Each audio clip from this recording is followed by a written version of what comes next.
언젠가 저희 집에 막내 아들이랑 제가 이제 운동을 하려고 했는데요. 근데 이 녀석이 운동이 하기 싫었는지 신발을 안 가져왔다. 그렇게 이제 이야기를 합니다.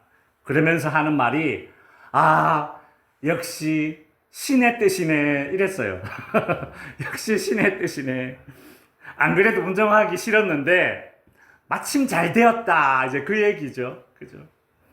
그 제가 이놈아, 그럴 때 하나님의 뜻을 덜먹이는 게 아니다. 이제 그렇게 한마디 해놓고서는 사실 이제 제가 이 녀석과 별반 다른 게 없구나라는 그런 생각이 들었습니다.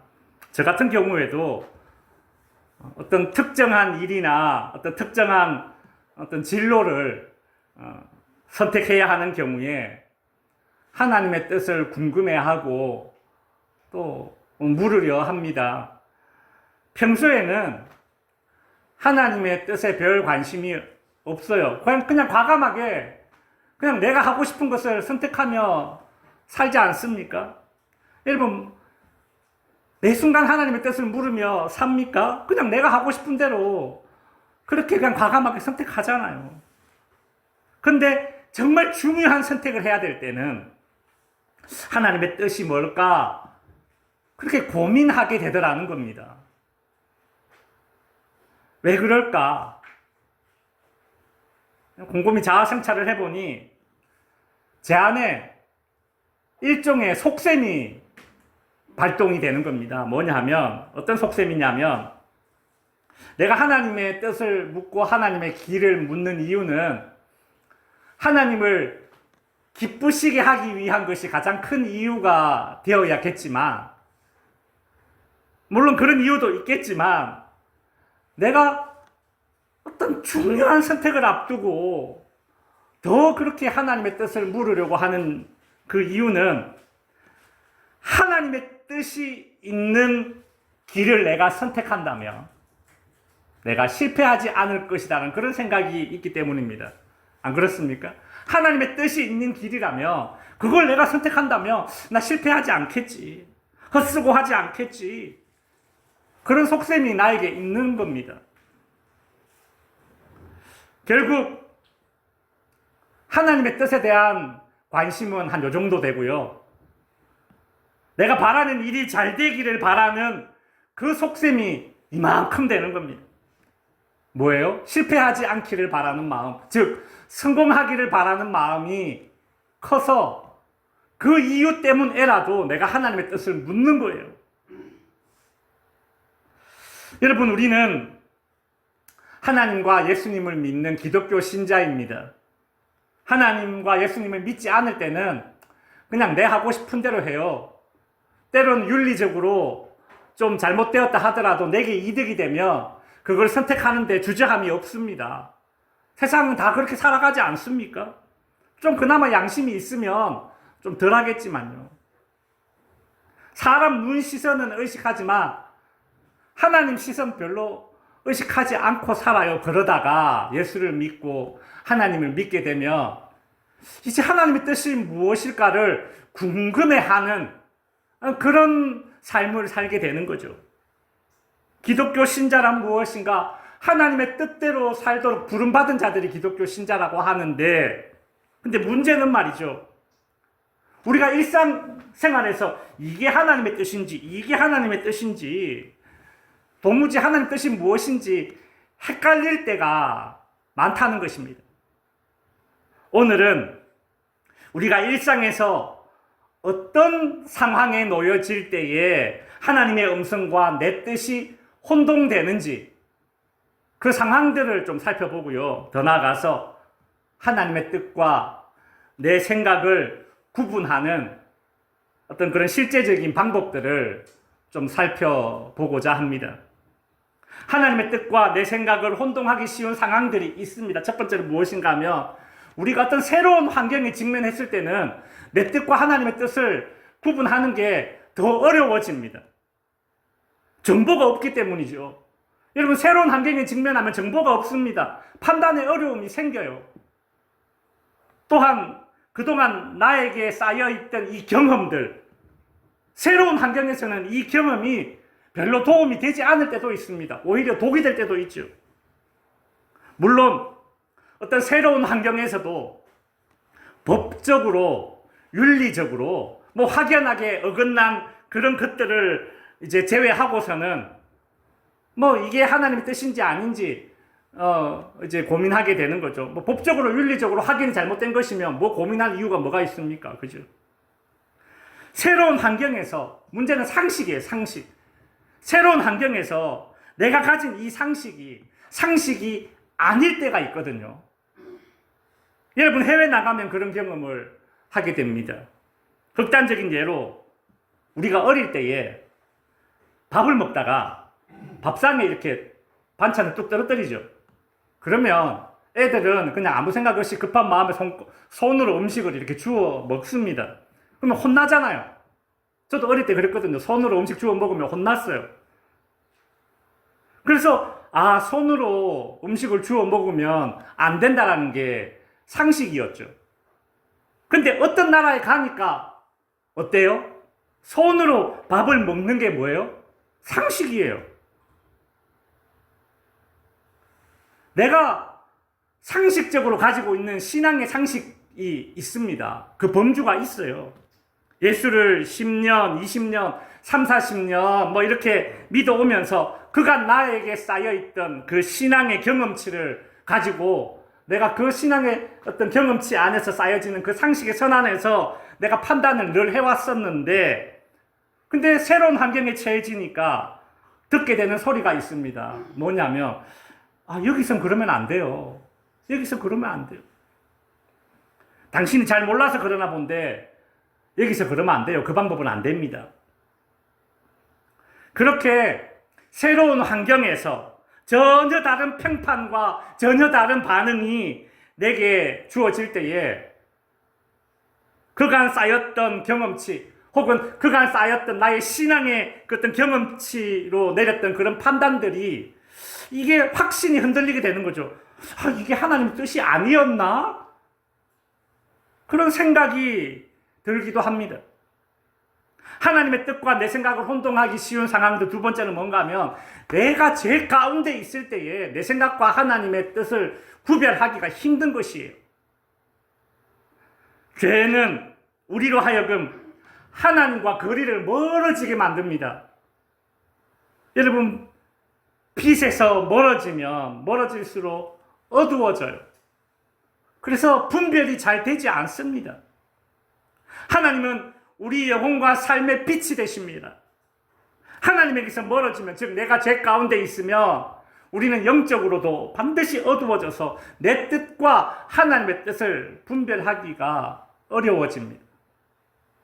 여러분, 구약의 요나 선지자를 한번 생각해 보십시오. 그가 하나님에 대한 불순종과 원망의 마음을 가지고서 어떤 행동을 했습니까? 저놈의 니느웨 성 내가 어떻게 망하나 한번 봐야 되겠다 싶어가지고 그 구경하려고 저기 높은 언덕배기에 올라가가지고 자리를 펴고 앉습니다. 자, 어떻게 망하나 한번 보자. 여러분, 한번 생각해 보십시오. 니느웨 성이 망하는 것이 구경거리입니까? 여러분, 우리 의성 지역에 산불이 났어요. 집이 타고 막 주민들이 대피하고 있는데 그때 저기 타 지역에 있는 어떤 사람이 와서는 밤에 막 이 불기둥이 오르는 그 모습을 보고서 이야, 장관이네, 장관이야. 의자 깔고 팝콘 먹으면서 구경하고 있으면 여러분, 그게 제정신입니까? 지금 요나 선지자가 하는 꼴이 딱 그 짝 아닙니까? 그죠? 내가 저 니느웨 성 어떻게 망하나 한번 구경해보자. 요나가 하나님에 대한 불순종과 원망 가운데 있기 때문에 이게 지금 사리 분별을 못하는 거죠. 만일 내가 죄 가운데 있다면 그 순간 나는 반드시 영적인 시력이 떨어집니다. 그래서 하나님의 뜻과 내 뜻을 혼동하게 되는 거죠. 하나님의 뜻과 내 생각을 혼동하기 쉬운 상황 세 번째는 무엇인가 하면 급한 일에 쫓길 때 구별하기 쉽지 않습니다. 여러분, 조급한 마음은 시야를 좁게 만듭니다. 여러분, 급하니까 보지 못하는 것들이 얼마나 많습니까? 제가 이 공으로 하는 운동을 좋아합니다. 뭐 족구도 그렇고 탁구도 그렇고 이 공으로 하는 모든 운동이지요. 제가 하면서 느끼는 건 뭔가 하면 공통점이 있어요. 공으로 하는 운동의 공통점은 뭔가 하면 정타를 치는 겁니다. 정타. 즉 정확한 부위로 공의 정중앙을 치는 것이 공으로 하는 운동에서 제일 중요한 거예요. 정타를 치면 적은 힘으로도 묵직한 공을 만들어내는 거예요. 정타를 치는 게 중요해요. 근데요, 마음이 조급해지면, 공에게 달라들면 몸에 힘만 들어가지 정타를 잘 치지 못합니다. 마찬가지로 내가 조급하게 뭔가를 선택하려 들면 정답을 잘 찾아내지 못합니다. 여러분, 뭔가를 쫓기면서 내가 빠르게 결정해야 되는 그 순간 우리의 영적인 시력도 시각도 좁아질 수 있다는 사실을 우리는 알아야 돼요. 빨리 해결해 버리려는 이 조급함은 우리로 하여금 하나님의 음성을 듣지 못하게 하고 오히려 내 마음의 본능, 내 마음의 소리에 귀 기울이게 만듭니다. 오늘 본문에 나오는 다윗을 한번 보십시오. 다윗을 잡아 죽이려는 사울 왕은 3,000명의 병사를 이끌고 다윗을 찾아다닙니다. 여러분, 다윗이 사울 왕을 피해 도망 다닌 시간이 15년의 세월이에요. 얼마나 힘들고 지쳤겠습니까? 하루는 이 다윗과 다윗을 따라다니는 이 사람들이 사울 왕을 피해서 엔게디라는 곳에 숨었습니다. 이 엔게디는 곳곳에 굴이 많아요. 숨기가 좋겠죠. 그 소문을 듣고 사울 왕이 3,000명을 이끌고 찾아온 겁니다. 그렇게 막 동굴을 여기저기 막 들쑤시면서 수색하던 중에 이 사울 왕이 용변이 급해졌어요. 그래가지고 한 동굴에 들어가서 용변을 봅니다. 근데 여러분, 하필 사울 왕이 용변을 보려고 급히 들어간 그 동굴 안에 누가 있었느냐 하면 다윗과 그를 따르는 자들이 거기 동굴 안에 숨어 있었던 거예요. 사울 왕이 용변을 보고 있는데 그 모습을 가만히 보고 있던 다윗을 따르는 자들이 다윗에게 이렇게 말합니다. 지금 다윗이요, 지금입니다. 절호의 기회입니다. 하늘이 내린 기회입니다. 이런 기회 다시 오지 않습니다. 여러분, 이 말 어디서 많이 들어본 말 아닙니까? 이런 기회 다시 오지 않습니다. TV 홈쇼핑에서 하는 말입니다. 그러면 저건 사야 돼 이러면서 이제 주문을 하게 되죠. 택배 와서 보니까 뭐 별이 시덥잖아요. 그죠? 마음에 안 들어요. 그런 적 있으시죠? 그죠? 이런 다윗이라고 해서 그런 흔들림이 없었겠습니까? 지금 사울을 내가 해치우면 10년 이상 쫓기던 이 고단한 삶을 이제 끝낼 수 있다. 더 이상 나와 내 가족들과 나를 따르는 자들을 고생시키지 않아도 된다. 지금이 정말 절호의 기회요. 하늘이 내린 기회처럼 보일 겁니다. 그러나 다윗은 차마 사울을 죽이지는 못하고 아주 소심하게 복수를 해요. 뭐냐 하면 사울 왕의 겉옷을 칼로 살짝 몰래 자릅니다. 여러분, 뭐 겉옷을 자르는 게 무슨 대수냐 하겠지만 이 겉옷은요, 그 사람의 신분을 나타내는 것입니다. 특히나 왕이 입고 있는 겉옷, 뭐예요? 우리로 치면 골룡포 아닙니까? 그죠? 그것은 왕의 신분과 왕의 권위와 왕의 명예를 상징하는 것이죠.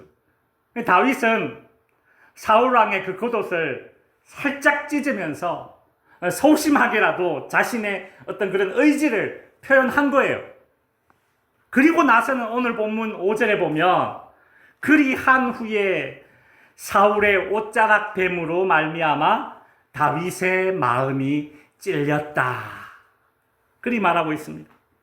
마음이 찔렸다는 것은 스스로 내 행동이 뭔가 잘못되었음을 인지하고 있다라는 거예요. 그럼에도 불구하고 급하게 내가 쫓기다 보니까 이 고통을 어떻게 해결할 수 있을까? 그 조급함에 순간적으로 판단력이 흐려졌던 것입니다. 물론 더 흐려졌다면 그죠? 사울왕을 죽였겠죠. 그러나 쫓기는 상황은 항상 우리의 판단력을 흐리게 한다는 거예요. 내 뜻과 하나님의 뜻을 혼동케 하는 상황이 바로 쫓기는 상황이라는 겁니다. 네 번째로 하나님의 뜻과 내 뜻을 혼동케 쉬운 상황은 무엇인가 하면 다수가 그렇다 그리 말할 때예요. 다수가 그리 말할 때 어떤 학자가 실험을 했습니다. 사진을 보시면 이쪽에 이제 카드에 이렇게 선을 하나 쭉 그어 놓고서는 반대편 카드에는 선을 3개를 그었습니다. 하나는 짧은 거, 하나는 긴 거, 하나는 이쪽에 여러분 보시기에 왼쪽에 있는 이 선과 길이가 같은 선을 딱 그었어요. 여러분 A, B, C 선 중에 어떤 게 저기 왼쪽에 있는 선과 길이가 같아요? C, 그죠? 이건 눈으로 딱 봐도 A는 짧죠? 딱 봐도 B는 길죠? C가 정답이에요. 근데 어떤 학자가 실험을 했어요. 사람을 10명 모아놨습니다. 또 눈이 침침하신 분들은 그런가? 지금 보고 계신데 딱 보면 저기 왼쪽에 있는 선과 C가 선이 같고 A는 짧고 B는 길어요. 자, 근데 이게 너무 자명한 사실인데도 불구하고 사람 10명을 모아놓고서는 그 가운데 7명하고는 짜는 거예요. 뭐라고 이야기하느냐면 내가 이 카드를 이렇게 2개를 보여줄 건데 왼쪽에 있는 저 선과 오른쪽에 있는 3개의 선 중에 어느 선이 길이가 같냐라고 선택하라고 하면 너네들은 7명은 일부러 B를 선택해라 그렇게 이야기를 해줘요. 그래서 이 7명이 그렇게 작전을 짜고 딱 모였어요. 나머지 3명은 몰라요. 그래서 이제 이 2개의 카드를 보여주고서 자, 왼쪽에 있는 선과 같은 선을 고르시오. A, B, C 중에 어떤 겁니까? 이제 한 명 한 명 물어보는 거예요. 앞에 7명에게 물어봤어요. 근데 그 사람 다 짠 사람들이죠. 일부러 틀린 답을 대답하는 거예요. B가 길이가 같네요. 또 그 다음 사람 B가 길이가 같네요. 그 다음 사람 B가 길이가 같네요. 그렇게 이제 틀린 답을 계속 이제 이야기하는 거예요. 그랬더니 이 사실을 모르고 실험에 참가한 나머지 3명이 이제 어떤 반응을 보이느냐. 3명 중에 2명이 뭐라고 얘기했느냐면 자기 눈에 보니까 C가 분명히 길이가 같은데도 불구하고 앞에 사람 7명이 B라고 이야기하니까 자기도 뭐라고 이야기해요? B입니다. 이렇게 이야기를 하더라는 거예요. 이렇게 이야기를 하더라는 거예요. 왜 그랬을까요? 왜 그랬을까요? 내가 C가 답인 줄 알고 있지만 C라고 얘기하면 나 혼자 우기는 것처럼 보일까봐. 키는 못이 망치에 맞죠. 그래서 그냥 뭔가 잘못된 줄 알지만 틀린 답인 줄 알지만 B라고 따라했던 거예요. 어쩔 수 없이 그랬다는 거죠. 여러분, 다윗이 사울을 동굴 안에서 만났을 때에 다윗의 주변 신하들이 지금입니다. 지금 사울을 죽여야 됩니다. 심지어 뭐라고 이야기했느냐면 이게 하나님의 뜻입니다. 하나님의 말씀을 막 이렇게 인 것처럼 그렇게 오늘 본문에 인용되고 있거든요. 근데 사실 이 말씀 없어요. 이 말씀 없어요. 사울을 다윗의 손에 맡겨서 사울이 죽는다 그런 거 없어요. 실제로 사울 왕이 죽을 때에 다윗은 그 자리에 없었습니다. 멀리 떨어져 있었어요. 그러나 다수가 그리 말하는 상황에 처해지면 어떻게 돼요? 어지간한 확신이 없는 이상은 나의 이 신앙적 판단력도 흔들리게 된다는 거죠. 자, 우린 지금까지 하나님의 음성과 내 생각이 혼동되기 쉬운 상황들을 몇 가지 살펴봤는데요. 그렇다면 이제 우리의 일상에서 하나님의 뜻과 내 생각을 구분하는 그런 신앙적인 구별 방법 몇 가지들을 좀 적용해 보려고 합니다. 첫 번째는 무엇인가 하면, 여러분, 하나님의 뜻과 내 생각을 구별하는 구별법은 성경에 비추어 봐야 합니다. 성경에 비추어 봐야 돼요. 성도 여러분, 하나님의 음성, 하나님의 뜻은 항상 성경과 일치합니다. 근데 사람들은 성경에 일치한 것보다 뭘 더 의식하느냐 하면 이것이 얼마나 합리적이냐. 거기에 더 많은 무게를 두고 선택할 때가 많습니다. 사무엘상 13장에 보면 이 사울 왕이 블레셋과 이제 전쟁을 앞두고 있습니다. 보통 이스라엘 백성들은 전쟁을 앞두고 하나님께 제사를 드리고 전쟁에 나가요. 근데 이날 이제 블레셋 군인들이 턱 앞에까지 와서 진을 딱 치고 있습니다. 근데 하나님께 제사를 드려야 되는데 사무엘 선지자가 늦게 오는 겁니다. 그래서 이 사울 왕이 안 되겠다 싶었습니다. 이 사무엘 선지자 기다리다가 블레셋 군인들이 들이닥치면 우리 전쟁이 질 것 아니냐. 그래서 누가 하면 어때? 율법을 어기는 게 전쟁에 지는 것보다 낫지 않겠어? 율법 한번 어기면 뭐 되지. 전쟁에 지는 것보다 이게 훨씬 피해가 덜하지.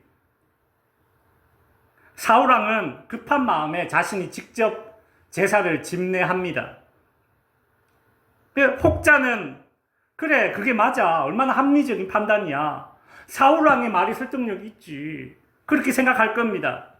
그러나 율법을 어기고 왕이 직접 제사를 한다고 해서, 집례한다고 해서 전쟁에서 이길이라는 보장은 없는 거예요. 이스라엘 역사에서 전쟁은 항상 그랬습니다. 여러분, 다윗이 골리앗과 맞선 것은 합리적이어서 이겼습니까? 이스라엘 백성들이 출애굽해서 지금 여리고성 여리고성과 전투를 해야 되는데, 전투를 앞둔 그 상황에서 이스라엘 백성들이 뭘 했어요? 젊은 남성들이 할례를 행했어요. 그래서 3일간 움직이지는 못해요. 왜 그런 선택을 했습니까? 이건 너무 합리적이지 않잖아요. 논리적이지도 않고요. 그럼에도 하나님의 뜻이었기 때문에 다윗은 이겼고 이스라엘 백성들은 여리고성을 무너뜨렸습니다.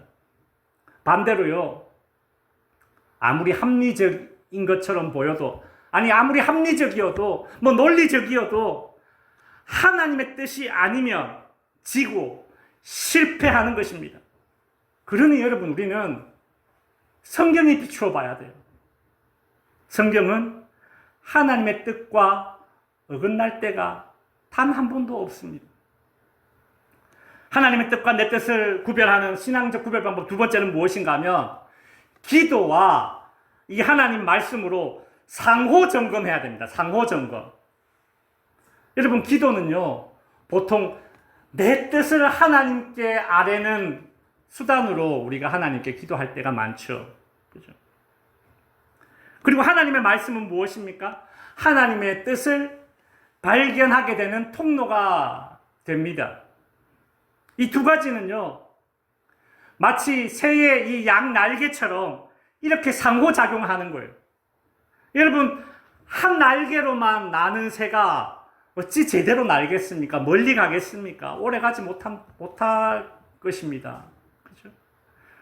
우리는 앞에서 이제 하나님의 뜻이 우리의 숨겨진 그 욕구로 인해서 변질되거나 혹은 하나님의 뜻이 오해될 수 있다라는 그런 가능성을 우리가 살펴보았는데요.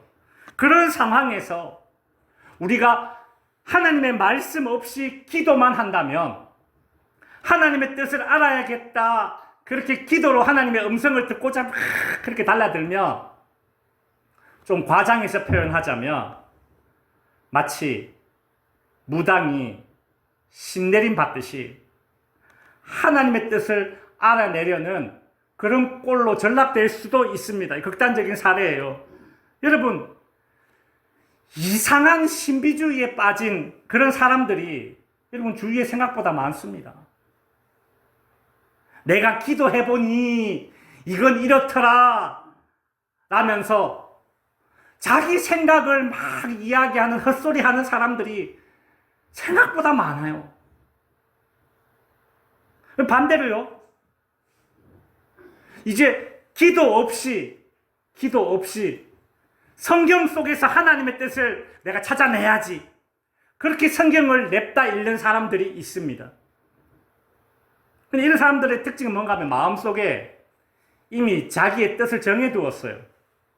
그리고 이 정한 뜻을 뒷받침해 줄 수 있는 성경 구절을 찾으려고 막 열심히 성경을 뒤집니다.